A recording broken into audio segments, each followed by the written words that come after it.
Hey there, Internet. It's me, Broken Terrain, and I've got a fantastic craft for you this week.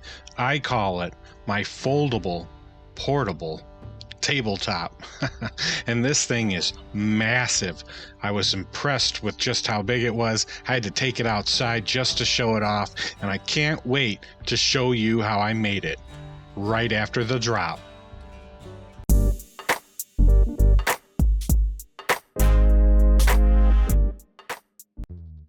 This project was made possible with a canvas sale going on at Michael's. They had this incredible deal, $14.99 for this 5-pack of 16 by 20 black canvas, and I just couldn't pass it up.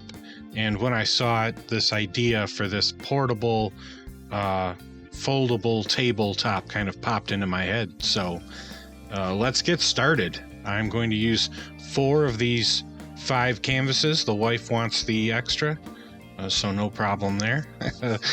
And I'm going to I had thought of several ways to do these, and you could probably glue and flock on the canvas, but because the canvas is entirely stiff and has some flexibility to it, I've decided why not play to its strengths.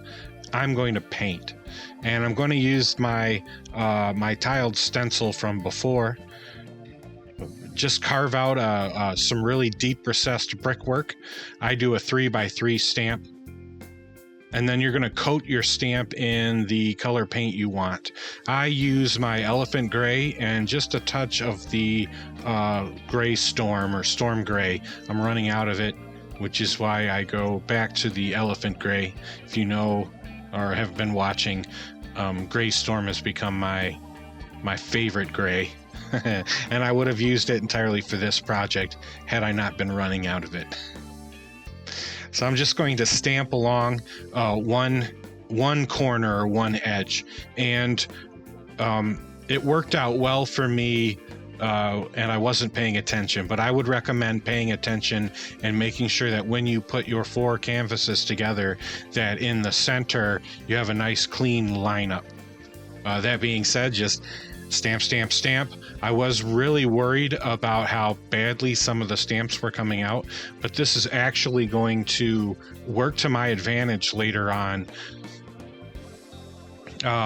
Much like I did with the spike traps, I'm going to use this white paint pen and highlight 2 edges of every brick. And to be perfectly honest, this step cannot be skipped. This is what sells these stamps as brickwork, and it also sells those the parts where the stamp didn't get all the way down. It really sells it as a broken brick and cobble. And I just can't say it enough. I know it's a lot of work drawing along both sides of every single stone, but it is worth it. It's what makes this stamp technique work for me. And here's what I'm going to do with all those worn out spaces. I'm going to dapple in a little bit of my Mississippi mud. It's my ground color. It's what I go to for mud, and I'm just going to take these really big dark areas, and I'm not going to go all the way to the edge because I really want to play off that black canvas. I really want to play off that negative space, but here in the larger areas, it's going to look like some ground had been exposed. Now, while doing this, I realized that I could utilize my indoor walls, my magnetic indoor walls, if I did the every 2-inch magnet connection. And if you recall in that video, I dug down and I sunk the little nuts into each every 2-inch grid mark. I was not going to, it was 63, I believe 63 points per tile. There's no way I was going to carve out and recess 63 per tile. So instead, I turned to my 1-inch fender washers. I glue them on into each spot or each 2-inch point, and this works wonderfully. You can see I've got my interior walls. They fit really well, and those large fender washers are going to give them an easier and more abundant ways to go together and connect on the board. For the dirt sections, I'm going to go in with Shamrock Green first and just paint some little bits of growth. If I were a more talented painter, you could probably pull off some really cool techniques. But being just the amateur beginner that I am, I still pull off something that looks relatively nice. I go over the Shamrock Green with some lighter spring green, allowing that Shamrock Green to show through underneath and give the look of light and dark, just to create a depth of colors. It's at this point I've fallen in love with it. I was really worried about the stamps and having missed those areas, but after I dirted up the areas in where the stamps had failed and then added the little tufts of foliage painted on, I just fell in love with how these were coming out. Once all the painting is done, I'm going to do all of the sheets of washers, and then I'm going to place the canvases down and then glue the dollar store foam core with washers attached to the canvas, making sure not to glue it past the canvas so that it doesn't stick up. I'm going to try to get it as even as possible. There is the slightly raised areas with the fender washers, but the canvas overall does a really good job of smoothing things out, and I'm willing to live with the slight bumps in the canvas. If you really wanted to get rid of those, you could sink those fender washers into your foam or foam core and then glue it right to it, and it would be nice and flat and seamless. I'm going to turn to some hinges that I picked up from the Hobby Lobby, and I'm going to attach them to 2 sets of panels. And when you attach your panels, just make sure that the white edges that you've painted on your stones line up with the other canvases. So as you're painting, just make sure that you're paying attention to what corners are which and where the white highlights are for the stone, so that when you screw and hinge all 4 panels together, everything will be facing the same way. And with 2 sets of hinged panels together, I will then hinge the 2 hinged panels together, creating a foldable, like a board game mat. And you can see just how ridiculously huge this is. I mean, it's massive. I'm having a real hard time opening it up at my craft table here. And at this point, I'm just absolutely pumped. It is a full, complete success. I've got a nice base.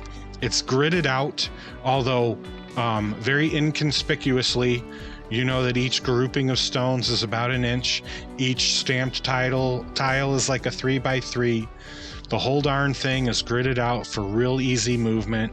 I am absolutely pleased with this project. I think it could be made even better with maybe a little latch hook or some sliding locks along each folding edge, and that way you could keep the table itself more rigid. There's a few other things you could do as well. Make it reversible, add some 1/2 inch foam core instead of dollar, and then actually add some relief and some flock and gravel. You could have a 2-sided board. Absolutely amazing. I love this project. I love the simple variation that it opens up. Anyone could take this project, run with it, make it their own. I'm in love with it. I can't wait to do some more playing, more wargaming right on this massive folded table. I think this overgrown cobblestone works really well for city, for temple, for dungeon, for overgrown jungle. I'm just absolutely in love with this project, and I'm amazed at how easy it was and how great a result I got for overall fairly cheap materials. I think the most expensive pieces are the hinges. I mean, at $3 a canvas, and you can't go wrong. So thank you so much for watching this video. I really appreciate it. If you liked this craft, like this idea, Smash that like button for me. It really helps me out with the algorithm. I really appreciate it. If you like this idea, if you like this kind of content, gaming, crafting, terrain making, please hit subscribe so you can get all of my videos and all my future content.